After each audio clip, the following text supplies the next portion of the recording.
So hello students, welcome है आपका हमारे चैनल पर। तो अगर कई स्टूडेंट्स ऐसे हैं जो आर्ट्स स्ट्रीम से हैं और कई स्टूडेंट ऐसे हैं जो कॉमर्स स्ट्रीम से हैं। तो कई लोगों के पास आर्ट्स स्ट्रीम में भी इकोनॉमिक्स होती है और कॉमर्स स्ट्रीम में इकोनॉमिक्स होती है। अगर आपके पास इकोनॉमिक्स है तो आप एक टर्म आता होगा, आप मैक्रो इकोनॉमिक्स अगर पढ़े होंगे बैंकिंग वाला चैप्टर, तो आपने एक चीज़ देखा होगा, वहाँ पे CRR SLR करके कुछ आपको पॉइंट आउट दिखा होगा। तो अगर आपको वो दिखा है, तो अगर आपको नहीं समझ में आया तो आप इस वीडियो में बहुत डीपली अच्छे से समझने वाले हैं। ठीक है, आपको मैं वादा करता हूँ अगर आपने ये पूरी वीडियो देख ली तो आपको समझ में आ जाएगा। अगर आपको ये जो चित्र नहीं दिख रहा है सही से, धुंधला थोड़ा दिख रहा होगा, क्योंकि ये गूगल पे मैंने जब सर्च मारा CRR SLR तो पिक दिख गया, तो मैंने सोचा इसको क्यों ना CR और SLR को आपको फ़ोटो द्वारा समझाया जाए। ठीक है, तो ये आप गूगल से आप सर्च मारेंगे CRSLR तो आपको मिल जाएगा। ओके, तो चलिए अब मैं आपको समझाने की कोशिश करता हूँ CRSLR क्या होता है। अगर आपको पसंद आए तो ज़रूर लाइक करिएगा, कमेंट करिएगा कि हाँ ये वीडियो अच्छी लगी, आप इकोनॉमिक्स की वीडियो और बनाइए, तो मैं ज़रूर कोशिश करूँगा और अच्छा बेहतर करने का। ठीक है, क्लास 12th में अगर आप हैं और आपने मैक्रो इकोनॉमिक्स पढ़ रहे हैं आप, तो आपके बोर्ड के पेपर में पहली बात तो आप पढ़ क्या रहे हैं। अगर कॉमर्स स्ट्रीम से हैं तो आपके पास होगी ही, और आर्ट्स स्ट्रीम से हैं तो आपने लिया हो तो वो आपके ऊपर है। ठीक है, तो आपके पेपर में आएगा, और CRR SLR हर बार पेपर में पूछता है, चाहे MCQ में पूछे चाहे क्वेश्चन बना के पूछ लेगा कि CRR बढ़ाने पे क्या हो जाएगा और SLR बढ़ाने पे क्या होगा, मतलब ऐसे करके क्वेश्चन बनता है आपके पेपर में। तो चलिए देखते हैं क्या है ये। ठीक है, देखिए पहले आपको, इससे पहले कुछ बेसिक मैं आपको बता दूं कि ये जो CRR SLR होता है इसका फुल फॉर्म क्या होता है। CRR का फुल फॉर्म होता है cash reserve ratio. Cash reserve ratio, cash reserve ratio, इसको अगर हिंदी में बोले तो नगद आरक्षित अनुपात, नगद आरक्षित अनुपात। ठीक है, अब आगे बढ़ते हैं। अब आगे मैं SLR का अगर आपको बताऊं तो क्या होता है, SLR का क्या होता है। SLR का होता है स्टैचुरिटी लिक्विडिटी। लिक्विडिटी आपको आई होप सही से ना दिख रहा हो, पर आप लिख लिए, मैं बोल तो रहा हूँ ना, स्टैचुरिटी लिक्विडिटी रेशियो। ठीक है, ठीक है, इसको बोलते हैं वैधानिक तरलता अनुपात। ठीक है, या सावधि तरलता अनुपात हिंदी में। अब ये क्या होता है हम समझते हैं इस चित्र से। देखिए कई बार क्या होता है, बैंक कैसे प्रॉफिट करते हैं ये आपको थोड़ा सा बताना ज़रूरी है, और RBI कैसे इन सबको कंट्रोल करती है ये भी बताना आपको ज़रूरी है। देखिए CRR SLR को बताता कौन है, ये बताता है RBI। देखिए RBI reserve bank of India, हमारे देश का जो सारे बैंकों को कंट्रोल करने वाला बैंक है वो है RBI। ठीक है, सारे बैंकों को यही रेगुलेट करता है, तो ये सारे बैंकों को कंट्रोल करता है। तो आपने कई बार देखा होगा महंगाई आ जाती है हमारे अर्थव्यवस्था में। अब महंगाई का टॉपिक बहुत वाइड है और बहुत अलग है, उसको आपको कभी और दूसरी वीडियो में समझाया जाएगा, पर आप यहाँ समझिए कैसी कई बार महंगाई आ जाती है। ठीक है, मैं ज़्यादा देर की वीडियो नहीं बनाना चाह रहा हूँ, सिर्फ CRR SLR आपको समझाना चाह रहा हूँ, पर हाँ ये है कि आपको थोड़ा पीछे बैक समझ कर ही ये समझ में आएगा ज़्यादा। तो देखिए कई बार महंगाई हमारी अर्थव्यवस्था में, इकोनॉमी में आ जाती है। ठीक है, तो इसको कंट्रोल करने के लिए जो नीति होती है वो RBI ही बनाती है। ठीक है, उसको मॉनेटरी पॉलिसी कहते हैं, मौद्रिक नीति कहते हैं, उसको कंट्रोल करने के लिए महंगाई को। ठीक है, आई होप आपको जो जिन्होंने थोड़ी इकोनॉमिक्स पढ़ रखी है उनको ये लग रहा होगा हाँ यार सही कह रहा है, ठीक है समझ में आ रहा है। पर जिन्होंने बेसिक अगर अपना नहीं कवर कर रखा है उनको ये आई होप नहीं समझ में आएगा जल्दी। तो RBI पूरे जो ये महंगाई बढ़ती है या फिर जब मंदी आती है तो उसको ठीक करने के लिए एक तरीके से आप कह सकते हैं रेगुलेट करती है, वो काम वही करती है कि कैसे महंगाई को कंट्रोल किया जाए, कैसे मंदी को सही किया जाए। ठीक है, तो इन्हीं सबको ठीक करने के लिए RBI काम करती है। तो इनको ठीक करने के लिए ही CR और SLR का उपयोग किया जाता है, समझ रहे हैं आप। महंगाई को, मंदी को ठीक करने के लिए ही CRR SLR का प्रयोग किया जाता है। किसके द्वारा, RBI द्वारा। ये RBI जो है बोलती है बैंकों से। देखिए आप मेरी बात को समझिएगा, आपको सब समझ में आएगा। कई लोग कह रहे होंगे क्या बोल रहे हैं, पहले ध्यान समझिए। जो RBI है वो क्या कहती है कि भैया CRR SLR आपको बैंकों को इतना इतना रखना पड़ेगा। देखो CRR जो होता है वो बैंकों को ले जाकर कहाँ रखना पड़ता है, RBI के पास, और SLR क्या होता है, बैंकों को अपने पास ही रखना पड़ता है। समझ आ रहा है आपको, जैसे कि मैंने बोल दिया। अब इसमें आपको चित्र से अभी समझ में आ जाएगा बिल्कुल सही से, पर आप पहले समझिए ये करती क्यों है। ये इसलिए करती है कि देखो जब महंगाई बहुत ज़्यादा बढ़ती है, महंगाई बढ़ने का कारण क्या है आपको पता है, महंगाई बढ़ने का कारण क्या है। जब लोगों के पास ज़्यादा जेब में पैसा घुसा रहेगा तो वो क्या करेंगे, ज़्यादा डिमांड करेंगे।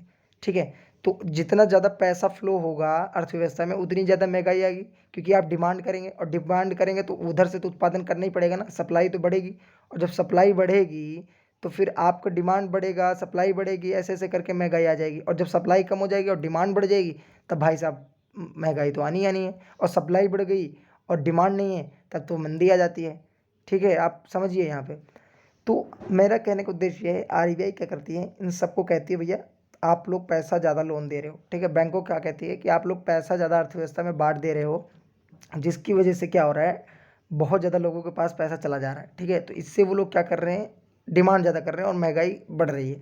ठीक है, तो इसी प्रकार जब मंदी आती है तो आरबीआई कहती है तुम लोग पैसा नहीं बांट रहे हो, लोगों के पास पैसा ही नहीं है, कुछ खरीद ही नहीं रहे, तो आप लोग तो एकदम पूरा ख़त्म कर दे रहे हो है सिस्टम।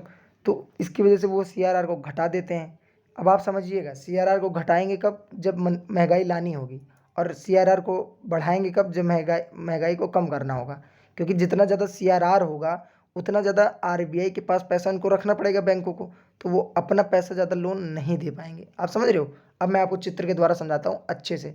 ठीक है, आपको समझ में आ रहा है, कमेंट करिएगा अगर आपको समझ में आए तो, वरना दूसरा कोई तरीका देखेंगे।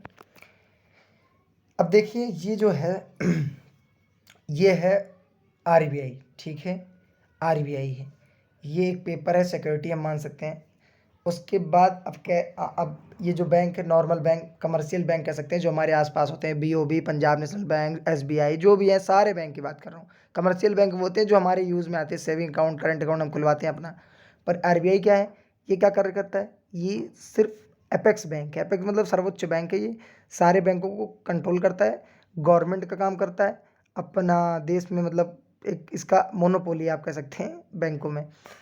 तो चलिए देखते हैं अब डिपॉजिट। मान लीजिए किसी व्यक्ति क्या, इस बैंक के पास एक कोई एसबीआई बैंक है, मान लीजिए एसबीआई है, स्टेट बैंक ऑफ इंडिया, ये हमारा बैंक है। इसके पास क्या किया, 1,000 रुपये डिपॉजिट है। कितना रुपये डिपॉजिट है, 1,000 रुपये। अब मतलब कि 1,000 रुपये ये किसी भी व्यक्ति को लोन दे सकती है, किसी भी व्यक्ति को बिजनेस के लोन दे सकती है ना।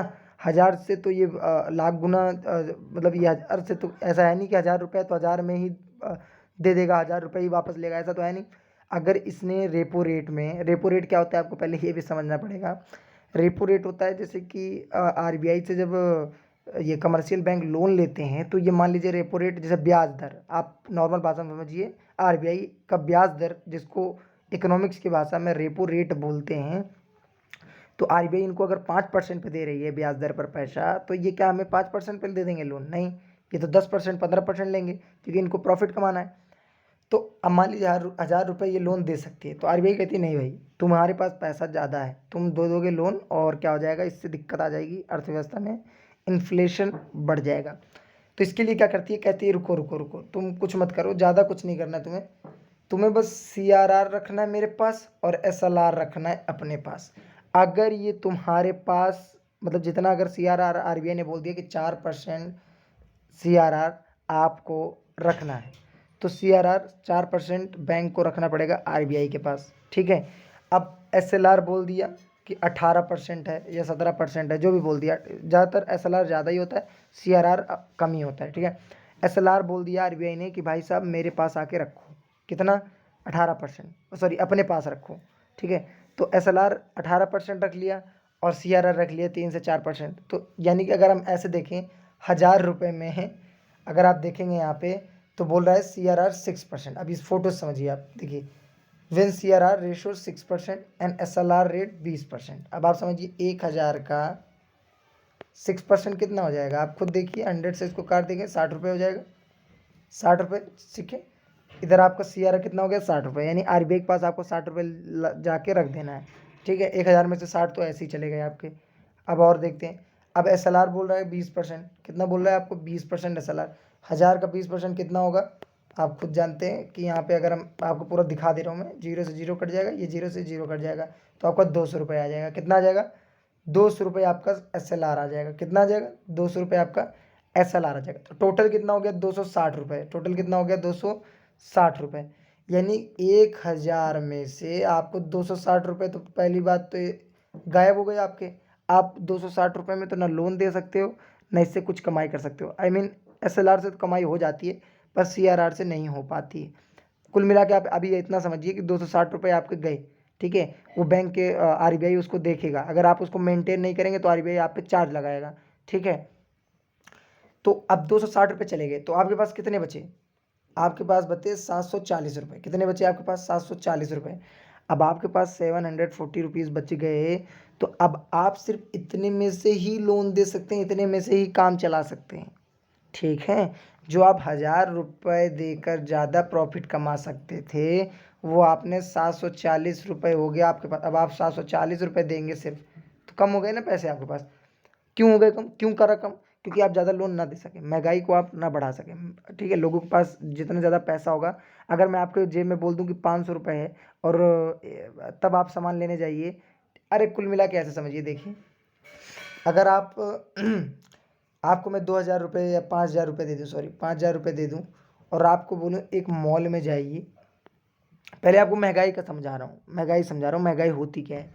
5000 रुपये आपको दे दूँ और आपको मॉल में बोलूँ दे दूँ, और आपको बहुत सारे मैं डब्बे दे दूँ, ठीक है, 3 डब्बे दे दूँ, 3 बार आपको भेजूँगा एक 5000 रुपये लेके, तो आपने इसको पूरा भर दिया सामान से, ठीक है। इतने ज़्यादा सामान ले लिया आपने, देखिए कितना सामान आपने ले लिया है, ठीक है, 5000 रुपये में।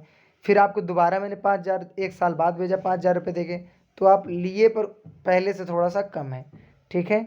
उसके बाद फिर आपको मैंने उसके अगले साल भेजा, ठीक है, तो आपने ज़्यादा सामान नहीं ले पाए, आप बस कुछ सामान ले पाए।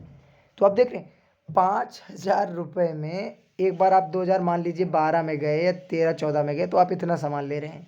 2013 में आपको भेजा तो इतना सामान ले रहे हैं। अब 2023 और 14 में भेज दिया, आपको 15 में भेज दिया, तो आपने इतना सामान लिया। तो आप समझ रहे हो बात को कि 5000 रुपये तो नहीं है, सामान भी वही है, पर आप 5000 रुपये देखिए कि 5000 रुपये का वैल्यू ही गिर गया। कहाँ 5000 रुपये में आप इतना लेते थे, अब पहले इतना लेते थे, अब इतना ले पा रहे हैं, तो यानी कि मुद्रा का मूल्य गिर गया। अगर आप देखें पैसा जो पावर है इसकी 5000 की, ये गिर गई, ठीक है, और जो मूल्य मतलब दाम है वो बढ़ गया, ठीक है। तो मुद्रा का मूल्य गिर जाता है और महंगाई बढ़ जाती है, यानी वस्तु और सेवाएं की दाम बढ़ना ही क्या है? महंगाई, यानी कि इन्फ्लेशन कहलाता है। आई होप इतना इजी वे में आपको समझा दिया मैंने। अब आगे देखते हैं। तो इसी को कंट्रोल करने के लिए RBI कहती है भैया CRR SLR रखो। अब आप जब बुक में पढ़ेंगे तो आपको एक संक्षिप्त विवरण नहीं दिया जाएगा जिस हिसाब से मैंने दिया है। आपको ये बोला जाएगा CRR RBI कंट्रोल करती है, इससे महंगाई कंट्रोल किया जाता है। CRR बैंकों को अपने पास रखना पड़ता है, SLR अब बैंकों को अपने पास ही रखना पड़ता है, CRR RBI के पास रखना पड़ता है। उसका परसेंटेज होता है हमेशा 6% और SLR का होता है 17 से 18%। मतलब SLR आप देखेंगे ज़्यादा ही होगा, CRR हमेशा कम होगा। SLR को गोल्ड में और आप गोल्ड में फॉरेन मतलब गोल्ड में भी रख सकते हैं और कैश में भी रख सकते हैं, पर CRR को आपको डायरेक्ट कैश में ही ले जाकर रखना होता है RBI के पास। Okay, so I hope you understand this topic easy way. तो मिलते हैं हम नेक्स्ट वीडियो में और कुछ अलग लेकर आएंगे इजी वे में आपको समझाने के लिए, ठीक है। अगर आपको ये वीडियो पसंद आई है तो आप ज़रूर लाइक करिएगा और बोलिएगा हाँ सर बहुत अच्छा लगा, ठीक है। चलो मिलते हैं नेक्स्ट वीडियो में, और जहाँ कुछ गलत लगा हो आप उसको मुझे बता सकते हैं। ओके, धन्यवाद जो लोग देख रहे हैं, ठीक है।